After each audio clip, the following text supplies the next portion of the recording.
Muito bem, Caio Coppola, você acha que é um acerto do Lula essa reaproximação com o Nicolás Maduro? Que efeito isso pode ter? Pergunta difícil, Lu. Será que Lula faz bem em receber aí com honras de Estado o ditador Nicolás Maduro? E com perdão do trocadilho, será que é razoável estender o tapete vermelho para o líder de um regime corrupto, autoritário e violento? Será que pega bem para o Brasil ter o seu presidente trocando afagos com um tirano que viola direitos humanos, que frauda eleições por voto eletrônico e que promove a miséria entre o seu povo? Para quem não sabe, a Venezuela tem a maior inflação do mundo, a capital mais violenta do planeta e quase 90% da população vive na pobreza. Manchete de O Globo, fevereiro de 2018. Peso médio dos venezuelanos cai 11 quilos em um ano por falta de alimentos. Em 2016, os venezuelanos já haviam perdido, em média, 8 quilos ao longo do ano. Mas ai de quem se atreveu a sair de casa para protestar, viu? Ó aqui, veja, setembro de 2020, missão da ONU vincula governo da Venezuela a crimes contra a humanidade. Grupo formado por especialistas afirma que o governo de Nicolás Maduro cometeu execuções arbitrárias e praticou uso sistemático de tortura. O jeito então era se organizar politicamente e concorrer às eleições, mas isso é impossível na Venezuela. G1, agosto de 2017. Empresa responsável por contagem de votação na Venezuela denuncia manipulação do governo. O governo anunciou a participação de pelo menos 1 milhão a mais de votantes no pleito. Então, se não tem comida, se não dá para protestar e não tem eleição limpa, o jeito é fugir de lá. Segundo aqui o escritório do Alto Comissariado das Nações Unidas para Refugiados, há 5 milhões e 400 mil refugiados e imigrantes venezuelanos ao redor do mundo.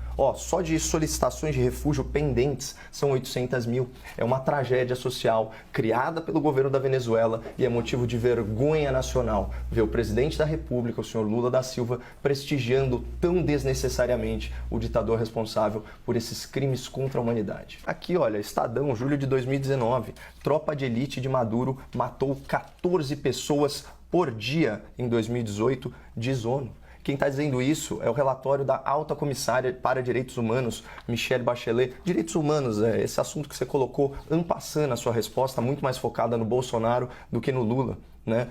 A Michelle Bachelet, ex-presidente do Chile, de esquerda, diz que grande parte das mortes em protestos foram cometidas por forças do governo ou milícias chavistas. Então, a Força de Ação Especial da Polícia Nacional Bolivariana, criada pelo presidente da Venezuela para, aspas, combater o crime e o terrorismo, foi responsável pela morte de quase 6 mil pessoas ano passado e outras 1.500 nesse ano. É um esquadrão de morte, denunciado publicamente. Ainda assim, o presidente brasileiro, na hora de escolher um líder para ser recebido com pompa e prestígio, vai recorrer a quem? Justamente Nicolás Maduro e justamente por questões ideológicas, como você mesmo denunciou, Zé. Ou seja, o Lula age como um chefe de Estado, não como chefe de partido político ideológico. Porque eu, como partido político ideológico, posso dizer, não, eu não dialogo com aquele partido, eu não faço isso, eu não faço aquilo, com aquele eu não sento. Agora, como chefe de Estado, eu tenho que pensar no país e nas populações do país. E se eu puder trazer alguém como Nicolás Maduro para um campo mais próximo dos direitos humanos, como várias vezes eu vi iniciativas do Brasil durante o governo Dilma, dialogando com ele sobre esses aspectos, por que não? Ou seja, eu tenho que fazer isso. Eu tenho que ser contra aqueles que atacam o princípio da autodeterminação dos povos, mas eu tenho que ser a favor das relações plurais com China, com Venezuela, com Urbã, com Rússia, na defesa da paz e do desenvolvimento internacional. Tá bom, Zé, vamos lá. Autodeterminação dos povos, segundo a Wikipédia. A autodeterminação dos povos é o princípio que garante a todo povo de um país o direito de se autogovernar, realizar escolhas sem intervenção externa, exercendo soberanamente o direito de determinar o próprio estatuto político. Como é possível falar em autodeterminação dos povos na Venezuela, quando você tem uma manchete como essa, O Globo, outubro de 2017, Organização dos Estados Americanos denuncia fraude em eleições venezuelanas, resultado ilegítimo, chavismo elegeu 18 governadores. Ou seja, trata-se de uma ditadura na qual o povo, quando se manifesta, é morto nas ruas. O filtro aqui não é ideológico. Não é ideológico. O filtro aqui é moral, é de ética, é de direitos humanos. Você terminou a pergunta? Só pergunta. E a Hungria, não é? Por que você não fala da Hungria no mesmo tom? Porque a pergunta não é sobre a Hungria. Mas eu estou te fazendo agora, e porque a Hungria? nunca foi o mesmo Você debate. enquadra a Hungria na mesma situação? E eu não conheço a situação da Hungria nesse nível de detalhamento. Mas se eu estudar a situação da Hungria e ficar claro que assim como a polícia chavista tem um esquadrão da morte, você pode ter certeza que eu vou repudiá-lo aqui. Agora, o que eu não ouço é você repudiar as ações venezuelanas. Acabei de repudiar agora. Eu tenho críticas à Venezuela. Acabei de dizer que eu tenho críticas. Admita que é um ditador, que é um torturador e que é um assassino. Não. Admita aqui em rede nacional, são os relatórios da ONU. Eu não vou admitir o que você quer, eu admito o que eu acho. Tudo bem. É o que você acha, mas o que você acha não condiz com os fatos, Os teus fatos, os não meus com os meus. fatos. Os fatos da Organização dos Estados Americanos, os fatos da ONU. A Organização dos Estados Americanos. Os fatos da oposição venezuelana, os fatos de 5 da oposição milhões de pessoas. venezuelana. Os 5 milhões de pessoas que abandonaram a sua pátria com roupa do corpo.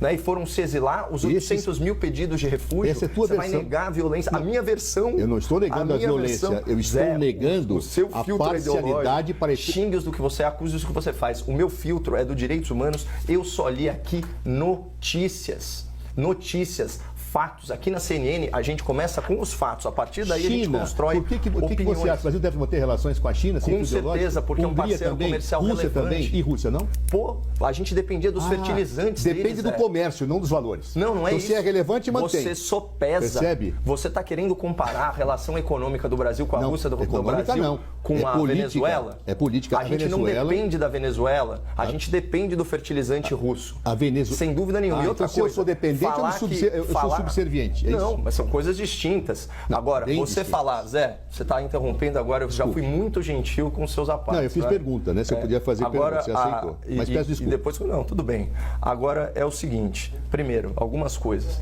Se a política externa do Brasil tivesse sido o desastre que você coloca aqui para a nossa audiência, como explicar o recorde na balança comercial brasileira, recorde de volume de exportação, recorde de valor de saldo líquido positivo, teve ano de mais de 60 bilhões de dólares de recorde, aumento nas exportações da China. Então, quem demoniza a política externa do governo passado não é certamente o Partido Comunista Chinês e o governo da China. É a oposição brasileira. É legítimo, você está fazendo. Agora, eu não vou discutir violação de direitos humanos na Venezuela, Zé.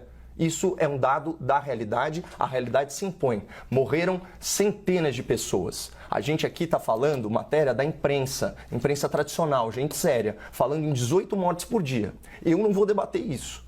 Isso não está sob debate. A gente está falando de um ditador, de um regime assassino, que frauda eleições e que pauperizou a sua população. Você tinha, em 2014, só 5 entre 10 pessoas na Venezuela vivendo em pobreza. Agora você tem 9 em 10. Esses são os fatos, sabe? Isso a gente não vai discutir. Agora, tudo bem, olha, poderíamos ter relações mais próximas e tal. Sabe, vamos falar, quem recebeu o Nicolás Maduro, você sabe? Além do Lula, esse bastião da democracia, só os países do OPEP. Irã é uma democracia? Kuwait é uma democracia? Argélia é uma democracia? Turquia é uma democracia? Esses são os países que receberam Nicolás Maduro. E agora a gente tem o nosso presidente da República, ele não está dialogando com o Nicolás Maduro, ele está pagando pau, ele está passando pano, ele está lá como um vassalo ideológico, legitimando esse monstro. Nicolás Maduro é um monstro, não segundo a minha opinião, segundo os fatos relatados pela ONU, relatados pela Michelle Bachelet. Deixe seu like e se inscreva no canal, por favor.